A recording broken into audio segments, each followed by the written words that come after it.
Hello viewers, வணக்கம் and welcome to my channel நம்ம வீட்டு ஸ்பெஷல். இன்னைக்கு நம்ம என்ன பார்க்க போறோம் அப்படின்னா,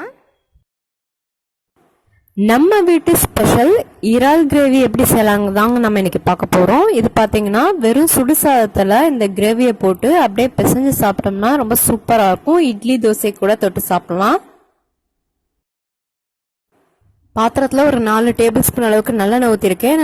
எண்ணெய் சூடானதுக்கப்புறம் 1 டேபிள் ஸ்பூன் கடுகு, 1 டேபிள் ஸ்பூன் சோம்பு, 1/2 டேபிள் ஸ்பூன் அளவுக்கு வெந்தயம் சேர்த்துருக்கேன். இதெல்லாம் எண்ணெயிலே நல்லா பொரியணும். அது கூட ஒரு 3 பெரிய வெங்காயத்தை இந்த மாதிரி பொடியாக கட் பண்ணி சேர்த்துருக்கேன். எண்ணெயிலே வெங்காயம் நல்லா வதங்கணும். அது கூட உங்கள் காரத்துக்கு எவ்வளோ வேணுமோ அந்த அளவுக்கு பச்சை மிளகா சேர்த்துக்கோங்க. நான் இன்னைக்கு 1 பச்சை மிளகா சேர்த்துருக்கேன். அதுக்கப்புறமா 2 கொத்து கருவேப்பிலை, 1 டேபிள் ஸ்பூன் அளவுக்கு இஞ்சி பூண்டு பேஸ்ட் சேர்த்துருக்கேன். இது எல்லாமே எண்ணெயிலே நல்லா பச்சை வாசனை போகிற வரைக்கும் நல்லா வதக்கிக்கோங்க. அடுப்பை மீடியம் ஃப்ளேம்லேயே வச்சு வதக்குங்க. வெங்காயம் முக்கால்வாசி வதங்கினதுக்கப்புறம் தக்காளி சேர்த்துடலாம். நான் இன்னைக்கு 3 பெரிய தக்காளியை இந்த மாதிரி பொடியாக கட் பண்ணி சேர்த்துருக்கேன். வெங்காயம் தக்காளியும் ஈக்குவலாக சேர்த்துக்கிட்டோம் அப்படின்னா நம்மளோட கிரேவி சூப்பராக இருக்கும். தக்காளி முடிஞ்ச வரைக்கும் நல்லா பொடியாக கட் பண்ணிங்கன்னா நல்லா கிரேவி குழைவாக சீக்கிரம் வெந்துடும்.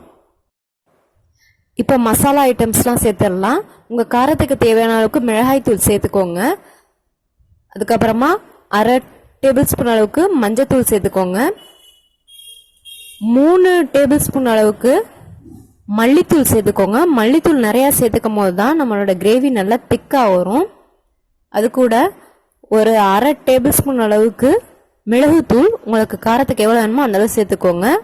1/2 டேபிள் ஸ்பூன் அளவுக்கு கரம் மசாலா, இதெல்லாமே சேர்த்து நல்லா எண்ணெயிலே வதக்கிக்கோங்க. கொஞ்சம் கூட தண்ணி சேர்த்துடக்கூடாது.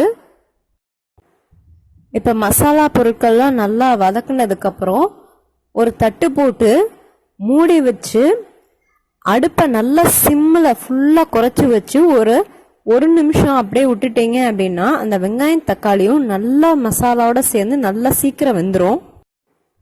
இப்போ 1 நிமிஷம் ஆயிடுச்சு, திறந்து பார்க்கலாம்.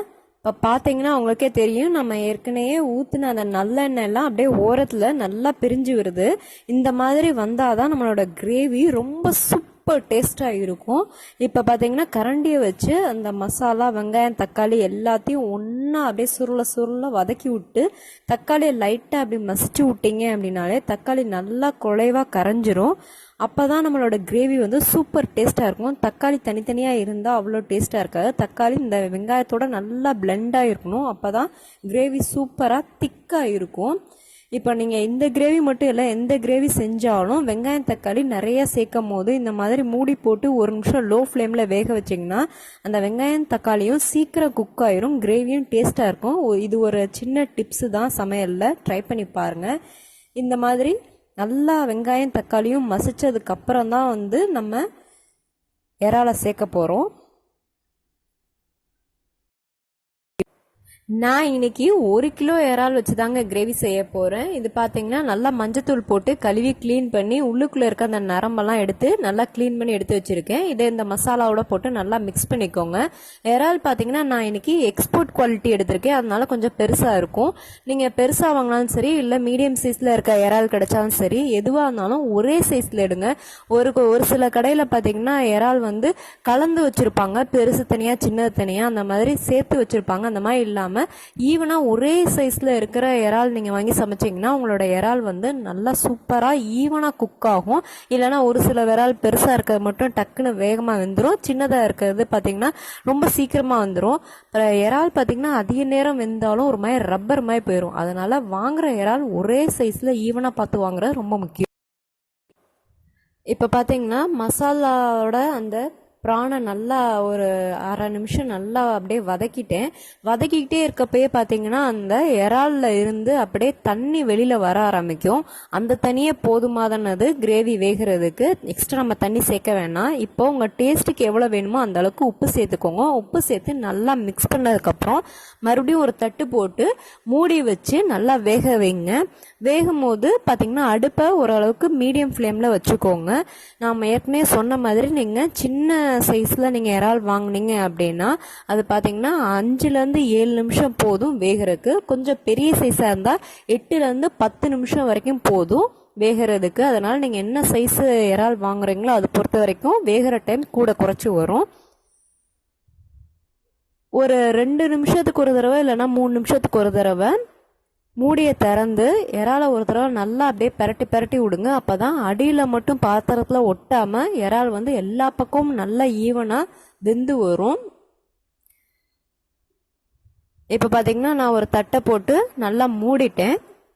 மூடி இது ஒரு 5 நிமிஷம் வரைக்கும் நல்லா வந்து மீடியம் ஃப்ளேமில் வேக வைக்க போகிறேன். இடையில நடுவில் ஒரு 2 நிமிஷத்துக்கு ஒரு தடவை தட்டை திறந்து நல்லா ஒரு தடவை மிக்ஸ் பண்ணி விட்டுட்டேன் அப்படின்னா எல்லா சைடும் இறால் வந்து நல்லா ஈவனாக வெந்துடும், அடியிலையும் பிடிக்காது.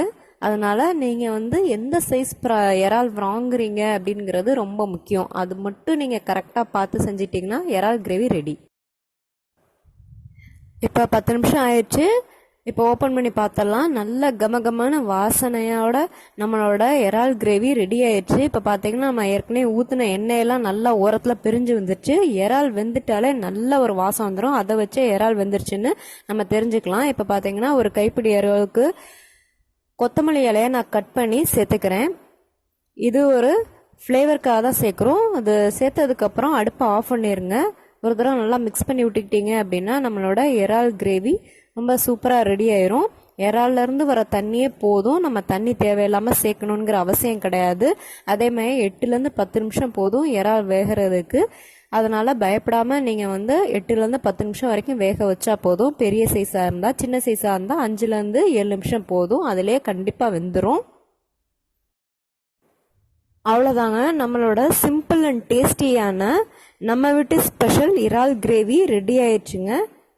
நீங்களும் உங்கள் வீட்டில் ட்ரை பண்ணி பாருங்கள். நம்ம வீட்டு ஸ்பெஷல் இறால் கிரேவி ரெடி ஆயிடுச்சு. உங்களுக்கு இந்த வீடியோ பிடிச்சிருந்தா லைக் பண்ணுங்கள், ஷேர் பண்ணுங்கள். நன்றி, வணக்கம்.